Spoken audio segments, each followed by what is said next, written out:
Alors ce matin, on va préparer des alouettes sans tête. Moi au restaurant, je les sers avec des pâtes. Ils ont commencé à colorer, on va les laisser colorer. La cuisine, Delphine, ça raconte notre histoire, nos traditions, avec force et avec simplicité. Ça dit des choses sur un peuple, sur une ville. On va manger, on va cuisiner le taboulé, du persil, des tomates, de la menthe, du boulgour. J'ai essayé de faire un plat de saison, donc j'ai ramené des cèpes qu'on va cuisiner avec de la cacahuète. Et là, vous me dites, et qu'est-ce qu'il y a de marseillais dans tout ça? Eh ben l'huile d'olive.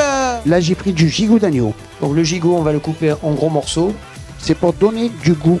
Et ça fait pas grossir le couscous. J'en mange tous les jours. Alors les enfants, on va faire aujourd'hui des aubergines à la parmesane. Il nous faut des aubergines, des œufs, de la mozzarella qui vient de Naples, du parmesan. Des gaufres à la patate douce. On a rôti la patate douce, on va l'éplucher, on va l'écraser légèrement. Qu'est-ce que vous en pensez les enfants? Est-ce que tout le monde a goûté un peu pour savoir si c'est bien? C'est super important de goûter en cuisine.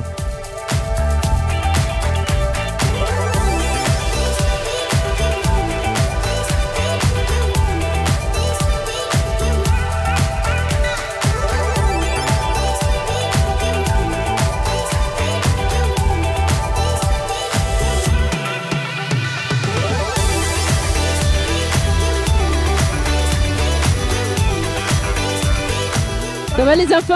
Hop là. Vous êtes en forme? Chacun a son citron? On va couper l'extrémité, juste là. Dans 15 ans, on ne sait jamais.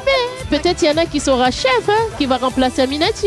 On fait la boule, on la laisse au milieu. Maintenant, elle va reposer. On va faire revenir nos brocolis. Nous allons faire une pizza basse crème, chèvre, brocoli et saucisse napolitaine. Il y a Madame Zacia qui va nous montrer comment exécuter le msemen.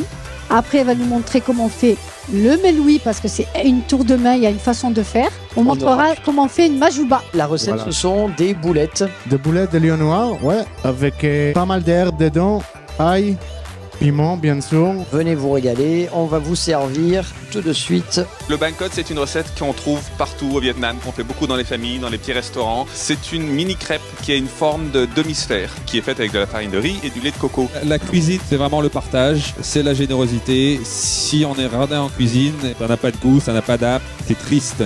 C'est ça l'idée en fait, c'était d'ouvrir aussi tous les démonstrations et ateliers cette semaine à des chefs et des restaurateurs qui entreprennent à Marseille et qui font en sorte que la diversité se retrouve dans les assiettes. Toute cette gastronomie crée du lien entre nous tous et fait vivre cet esprit marseillais qui est celui du mélange, du partage.